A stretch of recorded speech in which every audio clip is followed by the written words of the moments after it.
പ്രിയപ്പെട്ട ഏറ്റവും ബഹുമാനമാകുന്ന ഉസ്താദന്മാരെ, അതേപോലെ തന്നെ പ്രിയപ്പെട്ട വിദ്യാർത്ഥികളും, കർണാടക സംസ്ഥാനത്ത് തന്നെ ആദ്യമായി സംസ്ഥയുടെ നേരിട്ട് നടക്കുന്ന സിലബസായ SNEC സമസ്ത നാഷണൽ എഡ്യൂക്കേഷൻ കൗൺസിലിൻ്റെ കീഴിൽ പെൺകുട്ടികൾക്ക് ആദ്യമായിട്ടൊരു ഹോസ്റ്റലിൻ്റെ സൗകര്യത്തോടുകൂടെ ഒരു വിദ്യാഭ്യാസ സമുച്ചയം സുല്യ താലൂക്കിലെ അജ്ജാവരയിൽ നിർമ്മിക്കാൻ പോവുകയാണ്. ഇൻഷാ അല്ലാഹ് ആ ഒരു സ്ഥാപനം സമസ്തയുടെ ആദ്യത്തെ പെൺകുട്ടികൾക്കുള്ള കർണാടകയിലെ സ്ഥാപനമാണ്. നമ്മളെ സംബന്ധിച്ചിടത്തോളം കേരളം കഴിഞ്ഞാൽ ഏറ്റവും കൂടുതൽ സമസ്തയുടെ പ്രവർത്തനമുള്ളത് കർണാടകയിലാണ്, അതിലും ദക്ഷിണ കന്നഡ ജില്ല.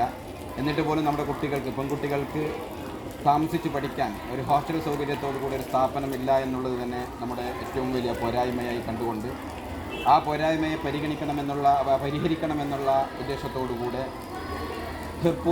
ഹൃദയപൂർവം എന്ന് പറയുന്നൊരു ക്യാമ്പയിനുമായി ജൂൺ 22-ന് ദക്ഷിണ കന്നഡ ജില്ലയിലെ ഇങ്ങേയറ്റമായ കല്ലുകുണ്ടിയിൽ നിന്ന് ഒരു യാത്ര പുറപ്പെട്ടതാണ്.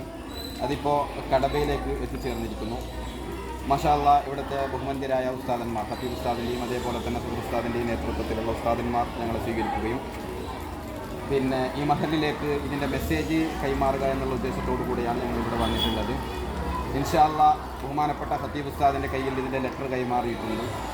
ഈ ഒരു സ്ഥാപനത്തിൻ്റെ ഗൗരവം നിങ്ങൾക്ക് മനസ്സിലാക്കിക്കൊണ്ട് ഇൻഷാ അല്ലാഹ് ഏകദേശം 3 കോടി രൂപ ചെലവിട്ട് പെൺകുട്ടികളാവുമ്പോൾ വ്യവസ്ഥാപിതമായ ഒരു സുരക്ഷിതമായ ക്യാമ്പസ് ഒരുക്കുമ്പോൾ സമസ്ത നിർദ്ദേശിക്കുന്ന നിർദ്ദേശപ്രകാരം ഏകദേശം 3 കോടി രൂപ അതിൻ്റെ സ്ഥലം എടുപ്പടക്കം 3 കോടി രൂപയാണ് ചെലവ് ഉദ്ദേശിക്കുന്നത്. ആ ഒരു ഫണ്ട്, ഭീമമായ ഫണ്ട് കണ്ടെത്തുക എന്നുള്ളൊരു ലക്ഷ്യവും കൂടിയാണ് ഈ ഒരു യാത്രയിലുള്ളത്. ഇൻഷാ അല്ലാഹ് കടബ നിവാസികളായ എന്നും സമസ്തയെ നെഞ്ചോട് ചേർത്തിട്ടുള്ള ഈ പ്രദേശക്കാർ നിങ്ങളുടെ പള്ളിയുടെ വർക്കുകളൊക്കെ നടന്നുകൊണ്ടിരിക്കുകയാണ്. ഈ ഒരു കാര്യത്തെയും അതിനോടൊപ്പം പരിഗണിച്ചുകൊണ്ട് നിങ്ങളുടെ നാട്ടിൽ നിന്ന് ഒരു സ്ക്വയർ ഫീറ്റിന് 1500 രൂപയാണ് എഞ്ചിനീയർ നമ്മൾ കണക്ക് പറഞ്ഞത്. ഇൻഷാ അല്ലാഹ് ആ ഒരു കണക്കനുസരിച്ച് നിങ്ങളുടെ നാട്ടിൽ നിന്ന് കഴിയുന്നത്ര സ്ക്വയർ ഫീറ്റുകൾ ഏറ്റെടുത്തുകൊണ്ട് നമ്മുടെ ഉസ്താദ് നിങ്ങളെ സമീപിക്കുമ്പോൾ, അതല്ലെങ്കിൽ ഉസ്താദ് ജുമാക്ക് ശേഷമോ അതല്ലെങ്കിൽ പള്ളിയിൽ നിങ്ങളോട് ഇതിൻ്റെ മെസ്സേജ് കൈമാറുമ്പോൾ, SKSFൻ്റെ പ്രവർത്തകർ വാട്സപ്പ് ഗ്രൂപ്പിൽ നിങ്ങളോട് മെസ്സേജ് കൈമാറുമ്പോൾ നിങ്ങളൊക്കെ സഹകരിക്കുക.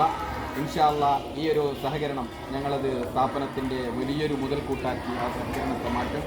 നമുക്ക് കർണാടകയിലെ സ്വപ്ന സാക്ഷാത്കാരം, നമ്മുടെ കുട്ടികൾ സമസ്തയുടെ കീഴിൽ തന്നെ ഇൽമ പഠിക്കാനുള്ള, അതേപോലെ തന്നെ ഭൗതികം പഠിക്കാനുള്ള ഒരു അവസരം നമുക്ക് ഉണ്ടാക്കി കൊടുക്കണം. ഇൻഷാ അല്ലാഹ് അതിന് നിങ്ങളൊക്കെ സഹകരിക്കുമെന്നുള്ള ശുഭപ്രതീക്ഷയോടെ അല്ലാഹു സുബ്ഹാനഹു വ തആല ഈ നാട്ടിൽ ദീനെന്നും നിലനിർത്തുമാറാവട്ടെ. ഈ പള്ളിയിലേക്ക് ഒരുപാട് മറപ്പെട്ടുകിടന്ന മഹാന്മാരുടെ ബറക്കത്ത് കൊണ്ട് അള്ളാഹു നമ്മുടെ കാര്യങ്ങളൊക്കെ സന്തോഷത്തിലാക്കട്ടെ. ഇവിടെ മറപ്പെടുന്ന എല്ലാ മുഅ്മിനീനാത്തൊരു ഖബർ അല്ലാഹു സന്തോഷിപ്പിച്ചു കൊടുക്കട്ടെ. ഈ നാട്ടിലെ ബഹുമാനപ്പെട്ട ഉസ്താദന്മാർ അല്ലാഹു അവർക്ക് ആഫിയത്തും ആരോഗ്യം നൽകി അനുഗ്രഹിക്കുമാറാവട്ടെ. നമ്മുടെ പദ്ധതി ഹൈറാ നിലക്ക് പൂർത്തീകരിക്കാനുള്ള തൗഫീഖ് നൽകി അനുഗ്രഹിക്കുമാറാവട്ടെ എന്ന് മാത്രം പ്രാർത്ഥിച്ചുകൊണ്ട് നിങ്ങളൊക്കെ സഹകരിക്കുമെന്നുള്ള ശുഭപ്രതീക്ഷയോടുകൂടെ നിർത്തുന്നു. അസ്സലാമു അലൈക്കും വറഹ്മത്തുള്ളാഹി വബറകാതുഹു.